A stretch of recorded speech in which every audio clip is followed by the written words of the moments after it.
மூன்றாம் உலகப் போர் வந்தால் கூட இந்த வேலை தடபடவே படாது. ஆமாங்கய்யா, என்னதான் போர் வந்தாலும் வார் பிரச்சனை எல்லா பக்கம் எல்லா சோசியல் மீடியாவில் பேசிக்கிட்டு இருந்தாலும் அதையெல்லாம் தயாரிக்கிறதுக்கு கண்டிப்பாக டிசைன் அப்படின்னு ஒரு விஷயம் வேணும். எதோட எதை லிங்க் பண்ணுறாங்க பார்த்தீங்களா? என்ன பண்ணுறது, கண்டென்ட் ஆரம்பிக்கிறதுக்கு இதெல்லாம் பண்ண வேண்டியதாக தான் இருக்குது.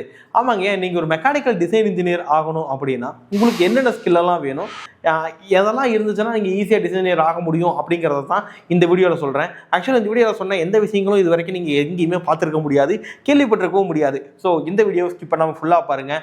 இப்போ தான் முதல்ல நம்ம சேனலில் பாருங்கன்னா மறக்காம சப்ஸ்கிரைப் பண்ணிவிட்டு பெல் ஐகானை கிளிக் பண்ணுவீங்க. அப்போ தான் நம்ம போடக்கூடிய மெக்கானிக்கல் இன்ஜினியர் சம்மந்தமான வீடியோஸ்லாம் உங்களுக்கு நோட்டிஃபிகேஷனாக வந்து சேரும்.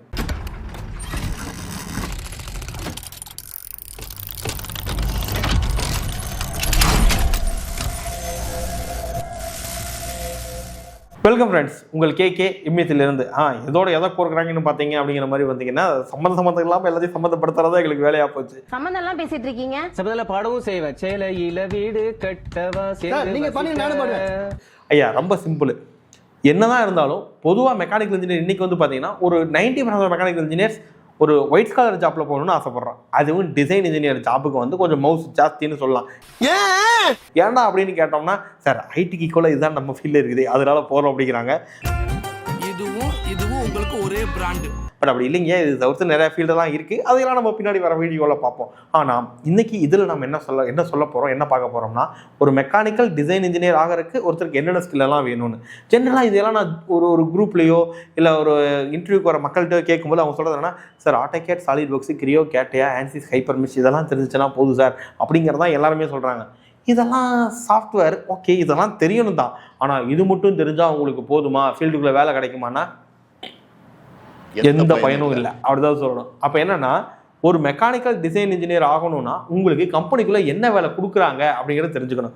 ஏன்னா ஜென்ரலாக நம்ம பசங்கள்ட்ட என்ன வேலை, டிசைன் இன்ஜினியர் என்ன வேலை கொடுப்பாங்க கம்பெனியில் அப்படின்னு கேட்டால், அது என்ன சார், ஒரு 2Dயில் ஒரு டயக்ராம் கொடுப்பாங்க, அந்த டயக்ராம் அப்படியே நம்ம 3Dயில் வந்து மாடல் பண்ணி கொடுக்கணும், இதான டிசைனியர் வேலை அப்படிங்கிறாங்க. நீ என்ன சொல்ற?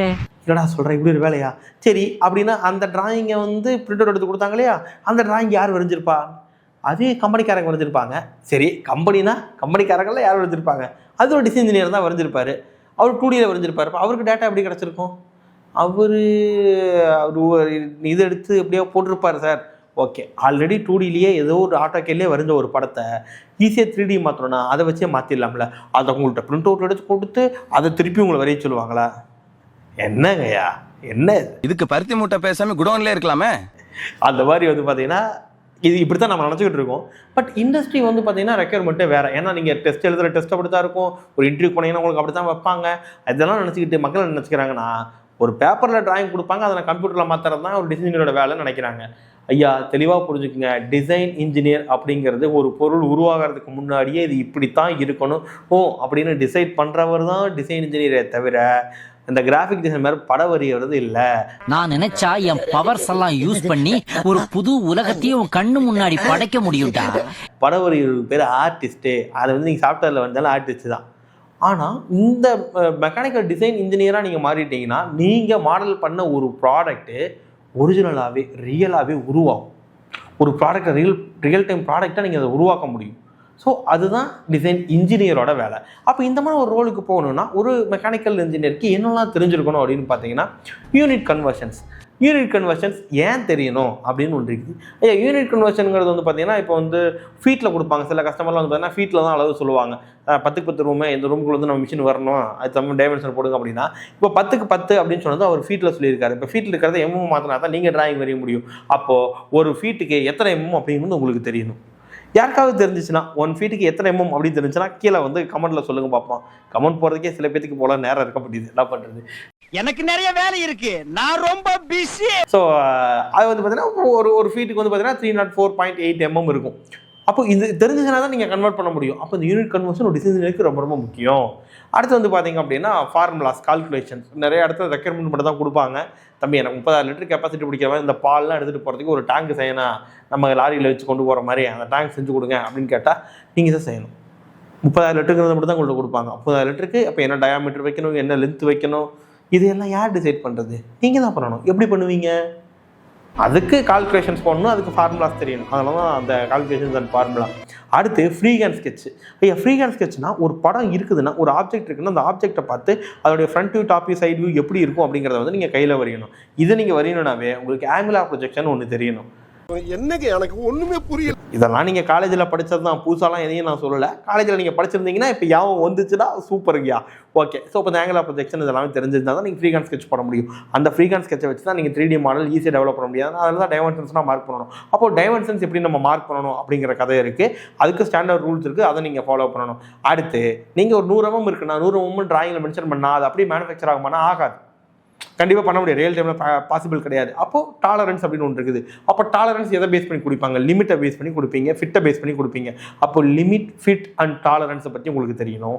அது எப்படி கொடுக்கணும் அப்படிங்கிறது தெரியணும். எந்த மெட்டீரியலுக்கு எந்த மாதிரி அப்ளிகேஷனுக்கு என்ன டாலரன்ஸ் கொடுக்கணும்னு தெரியணும். இதுலேயே கொஞ்சம் அட்வான்ஸாக போனால் GD&T. இன்றைக்கி நிறையா பேருக்கு நிறையா ஓப்பனிங், ஜாப் ஓப்பனிங் எடுத்து பார்த்தீங்கன்னா அது GD&T அப்படிங்கிறது இந்தியாவையாத ஒன்று. ஸோ GD&T தெரிஞ்சுக்கணும். அதாவது ஜாமெட்ரிக் டைமென்ஷனிங் அண்ட் டாலரன்ஸிங் சொல்லுவோம். இது அதாவது இந்த டாலரன்ஸ்லேயே கொஞ்சம் அட்வான்ஸாக இருக்குன்னு வச்சுக்கோங்களேன். ஸோ இது GD&T, இது தெரிஞ்சிருக்கணும். அடுத்து வந்து டிராயிங் ஷீட் செலெக்ஷன். இதெல்லாம் எந்த டிராயிங் ஷீட்டில் பிரிண்ட் அவுட் எடுக்க போகிறீங்கன்னு உங்களுக்கு தெரியணும். A4லையா, A3யா, A2வா, A1? அப்போ இந்த ஒவ்வொரு டிராயிங் ஷீட்டோட சைஸ் தெரியணும். A4 ஷீட்டோட சைஸ் என்ன அப்படின்னு உங்களுக்கு தெரிஞ்சிச்சு அப்படின்னா கீழே கமெண்ட்டில் சொல்லுங்க பார்ப்போம். ஏன்னா எல்லாரும் கேள்வியை கேட்டாருங்க, கேள்வி கேட்டிருந்தா பதில் சொல்லுவாங்களான்னு தெரியல. சரி பரவாயில்ல, உங்களுக்கு ட்ரை பண்ணீங்க அப்படின்னா உங்களுக்கு ரீகால் ஆச்சுன்னா எங்களுக்கு ஓகேங்கய்யா, அவ்வளோதான். அதுக்காக அந்த கேள்விகள் கேட்கறது. Okay, material selection. இப்போ இதுக்கு என்ன மெட்டீரியல் போடணும்? இப்போ SS 304 போடணுமா, இல்லை IS 2062 யூஸ் பண்ணணுமா? ஸோ என்ன மெட்டீரியல் யூஸ் பண்ணணும், மெட்டீரியல் ஸ்பெசிஃபிகேஷன்ஸ்லாம் என்ன மார்க்கெட்டில் அவைலபிள் இருக்கும், இதெல்லாம் உங்களுக்கு தெரிஞ்சிருந்தா தான் நீங்கள் வந்து ஒரு மெட்டீரியலை வந்து ஈஸியாக செலக்ட் பண்ண முடியும். அப்போ இதெல்லாம் பண்ணியாச்சு. அடுத்து ரிவர்ஸ் இன்ஜினியரிங் ஒரு கான்செப்ட் இருக்குது. ஐயா இன்னைக்கு வந்து பார்த்தீங்கன்னா இண்டஸ்ட்ரிக்குள்ளே ரொம்ப அதிகமாக ரெக்யர்மெண்ட் இருக்கிறது இந்த ரிவர்ஸ் இன்ஜினியரிங்க்கு. ஏன்னா நிறையா பொருளை வந்து நீங்கள் ஃபாரின் இம்போர்ட் பண்ணும்போது நிறையா காஸ்ட் ஆகுது. ஓகேவா? அது இல்லாமல் எல்லா டைமும் அனுப்புகிறாங்க. அது மாதிரி போர்கீர் இருந்துச்சுன்னா அதுவும் அனுப்ப பண்ணுறாங்க எதையும். ஸோ அதனால் அந்த சிக்கல்லாம் தீர்க்கறதுக்காக நம்மளுக்கு குறிப்பாக கோயம்புத்தூர் ரீஜனுக்குள்ள வந்து பார்த்தீங்கன்னா இந்த ரிவர்ஸ் இன்ஜினியரிங்கில் இங்கே ஃபேமஸ். ஏன்னா எந்த பொருளை பார்த்தாலும் இதை நம்ம செஞ்சுட்டா என்ன அப்படின்னு சொல்லி டக்குனு செஞ்சுறாங்க நம்ம ஒரு கம்பெனிக்காரங்க. ஸோ அதனால் என்னென்னா இந்த ரிவர்ஸ் இன்ஜினியரிங் பண்ணணும்னா ஒரு ஆல்ரெடி எக்ஸிஸ்டிங்காக இருக்கிற ஒரு ப்ராடக்ட்டு அதை வந்து நீங்கள் மாடல் பண்ண வேண்டியது இருக்கும். அதை வச்சு மேனுஃபேக்சர் பண்ணுவோம். அப்போ அதை மாடல் பண்ணணும்னா அதை மெஷர் பண்ணணும். மெஷர் பண்ணுறதுக்கு மெஷரிங் இன்ஸ்ட்ருமெண்ட்ஸ் உங்களுக்கு தெரியணும்.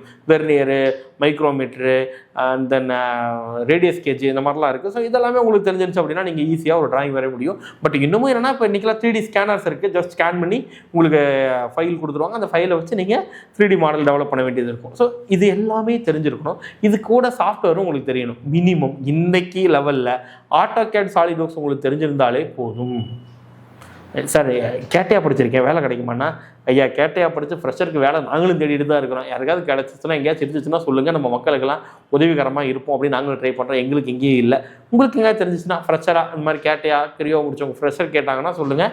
கேண்டிடேட் நம்ம சேனல்லேயே நிறைய பேர் வந்து பார்த்தீங்கன்னா வேலை கேட்டிருக்காங்க. அவங்களுக்குலாம் அது யூஸ்ஃபுல்லாக இருக்குங்க ஐயா. ஓகே, ஸோ ஆக இன்றைக்கி இண்டஸ்ட்ரி லெவலில் ரொம்ப அதிகமாக வந்து பார்த்தீங்கன்னா AutoCAD, SolidWorks கண்டிப்பாக தெரிஞ்சிருந்தாவே போதும். எனக்கு கிரியோவும் தெரியும், கேட்டையாவும் தெரியும்னா இட்ஸ் ஆடட் அட்வான்டேஜ். ஒன்றும் நல்ல விஷயம் தான், ஒன்றும் தப்பு ஒன்றும் கிடையாது. ஆனால் மினிமம் கண்டிப்பாக AutoCADும் SolidWorksம் தெரிஞ்சிருக்கணும். இந்த SolidWorksலேயும் பிரச்சனை என்ன அப்படின்னா எல்லாரும் என்ன பார்ட் மாடல் தெரியும், அசம்பிளி தெரியும்பாங்க. ஷீட் மாடல் தெரியுமானா ஓரளவுக்கு தெரியும் சார். மோல்டிங் தெரியவே தெரியாது. ஏன்னா இந்த SolidWorksல மோல்டிங்னு ஒரு கான்செப்ட் இருக்கிறதே யாருக்குமே தெரியறதில்லை. ஐயா ஒரு ப்ராடக்டை 2 மேனுஃபேக்சரிங் டைப்பில் தான் உருவாக்குவீங்க. ஒன்று கேஸ்டிங் பண்ணி மிஷினிங் பண்ணி அசம்பிள் பண்ணுவீங்க. அப்படி இல்லை அப்படின்னா ஷீட் மெட்டல் ஃபேப்ரிகேஷன் சொல்லுவோம் இல்லையா, ஒரு மெட்டல் எங்கிட்ட வளைச்சு அங்கிட்டு வளைச்சு வெல்டிங் அடிச்சு ஒரு ப்ராடக்ட் உருவாக்குவீங்க. இது 2 டைப்பில் தான் ஒரு ப்ராடக்ட் அவுட்புட் நம்மளுக்கு கொடுக்க முடியும். அப்போ இது 2மே நீங்கள் பண்ணணும் அப்படின்னா ஷீட் மெட்டல் தெரியணும், மோல்டிங்கும் தெரியணும். ஸோ இதெல்லாம் தான் ஒரு டிசைனராக உங்களுக்கு தெரியணும். இப்போ இது எல்லாமே உங்களுக்கு தெரியுமா அப்படின்னு ஒரு கேள்வியை நீங்களே திருப்பி கேட்டுக்குங்க. ஏன்னா நாங்கள் MECயில் வந்து பார்த்தீங்கன்னா CDE சர்டிஃபைட் டிசைன் இன்ஜினியர் அப்படிங்கிற கோர்ஸில் நான் சொல்கிறேன் இந்த கான்டென்ட்லாம் வச்சு தான் நாங்கள் கிரியேட் பண்ணியிருக்கோம். ஏன்னா இதுதான் இண்டஸ்ட்ரிக்கு தேவையானது.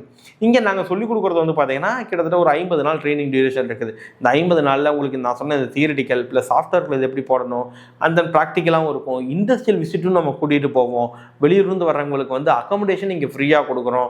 அது மட்டும் இல்லாமல் இப்போது வந்து பார்த்தீங்கன்னா ஆல்ரெடி மார்னிங்கும் மத்தியானம் கொடுத்துக்கிட்டு இருந்தோம் ஃபுட்டு.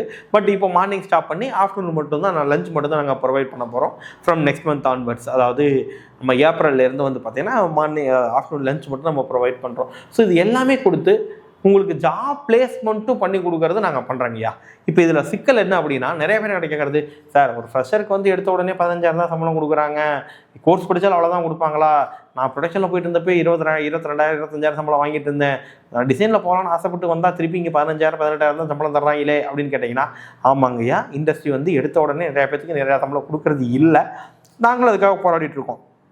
பட் இன்னைக்கு லெவலில் பல்லு இருக்கிறவன் பக்கோடா சாப்பிடுவான், அந்த மாதிரி ஸ்கில் இருக்கிறவன் நல்ல வேலைக்கு போக தான் செய்வான். ஓகேவா? அப்போ ஸ்கில்லை நீங்கள் வளர்த்துக்கிட்டீங்கன்னாவே நம்ம அதுக்கு தகுந்த கம்பெனிஸ் அப்ரோச் பண்ணி அதுக்கு மாதிரி சேலரி ரேஞ்சும் போகலாம். நான் உங்களுக்கு கமிட்மெண்ட் பண்ணுறது மினிமம் 15Kலேருந்து 25K வரைக்கும் ஒரு ஃப்ரெஷருக்கு என்னால் ஜாப் பிளேஸ்மெண்ட் பண்ண முடியும். இது எல்லாம் இந்த டேட்டா நான் சொல்கிற டேட்டா வந்து பார்த்தீங்கன்னா இது வரைக்கும் நான் ட்ரைனிங் கொடுத்து பிளேஸ்மெண்ட் பண்ணது தான். ஏன்னா இப்போ நம்ம எம்இசியை பொறுத்த அளவுக்கு ஏன் நீங்கள் எம்இசியில் படிக்கணும் அப்படின்னு ஒரு கேள்வி கேட்டிங்கன்னா, ஃபஸ்ட்டு நாங்கள் சொல்லிக் கொடுக்குற விதங்கய்யா. ஏன்னா நாங்கள் இங்கே ஒரு விஷயத்தை கண்டென்ட்டை உங்களுக்கு டெலிவர் பண்ணோம்னா உங்களுக்கு புரியுற மாதிரி டெலிவரி பண்ணுவோமே தெரிஞ்சு சிலபஸை கவர் பண்ணுறதுக்காக நாங்கள் டெலிவரி பண்ண மாட்டோம். இங்கே இருக்கிற எல்லா விஷயத்தையும் கற்றுக்கிட்டு தான் உங்களை நான் பிளேஸ்மெண்ட்டும் பண்ணுறேன். அதேமாதிரி லைஃப் லாங் கரியர் சப்போர்ட்டும் இருக்கும். ஒன்ஸ் ஒரு வேலைக்கு போயிட்டீங்களா, ஓகே டாட்டா பாவி அப்படிலாம் விட மாட்டேன், தம்பி ஒரு வருஷம் ஆச்சு அடுத்த கம்பெனி மாற்றுன்னு சொல்லிட்டு அடுத்த கம்பெனிக்கு மாற்றுறதுக்கு உங்களுக்கு என்ன சப்போர்ட் தேவையோ அதுவும் நாங்கள் பண்ணுவோம். ஸோ இந்த மாதிரி லைஃப் டைம் கரியர் சப்போர்ட்டும் இருக்கும். ப்ளஸ் இந்த கோர்ஸ் வந்து பார்த்தீங்க அப்படின்னா கோயம்புத்தூர் அண்ட் சென்னை 2 பக்கம் அவைலபிள் இருக்குது. இதெல்லாம் ஆன்லைனில் அவைலபிள் இருக்குதான்னு கேட்டிங்கன்னா, ஆமாங்க ஆன்லைன்லேயே இருக்குது. ஆன்லைன்லேயே நாங்கள் இதே மாதிரி ஸ்ட்ரிக்டாக தான் கொஞ்சம் ஃபாலோ பண்ணுறோம். மற்றவங்கள மாதிரி இருக்காது, உங்களுக்கு ஃபோன் பண்ணி டார்ச்சர் பண்ணுற அளவுக்கு தான் இருக்கும் ஆன்லைன் கிளாஸஸோ. ஸோ கம்பல்சரி நீங்கள் ஆன்லைனில் படிக்கிறதுனால ஈஸி நினச்சிக்காதீங்க. ஸோ ஆன்லைன்லேயும் நீங்கள் ஃபுல் எஃபர்ட் போடுற மாதிரி இருந்தால் மட்டும் இந்த கோர்ஸ் ஜாயின் பண்ணுங்கள். இந்த கோர்ஸை எப்போ எந்த தேதியில் எங்கெங்கே ஸ்டார்ட் பண்ணுறோம் அப்படிங்கிறத நீங்கள் தெரிஞ்சுக்கணும் அப்படின்னா கீழ் டிஸ்கிரிப்ஷனில் நம்பர் இருக்குது, கான்டாக்ட் பண்ணுங்கள். அல்லது இந்த கோர்ஸை பற்றி இன்னும் நிறைய டீட்டெயில் நீங்கள் தெளிவாக தெரிஞ்சுக்கணும் அப்படின்னு ஆசைப்பட்டீங்க அப்படின்னா அதே கீழே டிஸ்கிரிப்ஷனில் ஒரு ஃபார்ம் ஒன்று வச்சுருக்கோம், அந்த ஃபார்ம் லிங்கை கிளிக் பண்ணுங்கள், ஒரு டீட்டெயில்ஸை ஃபில் பண்ணுங்கள். நாங்களே உங்களுக்கு கால் பண்ணி ஃபுல் டீட்டெயிலும் சொல்கிறதுக்கு ரெடியாக இருக்கிறோம். அந்த நம்பர் அர்ஜென்ட்னா நீங்கள் வாட்ஸ்அப்பில் கூட பண்ணலாம். என்னோட வாட்ஸ்அப் நம்பரும் கீழே தான் நாங்கள் கொடுத்துருக்குறோம். ஓகேங்கய்யா. ஸோ இதில் இதான் டீட்டெயிலு. ஸோ இது பற்றி வேறு எந்த டவுட்னாலும் நீங்கள் எங்களுக்கு கான்டாக்ட் பண்ணலாம். Thank you so much.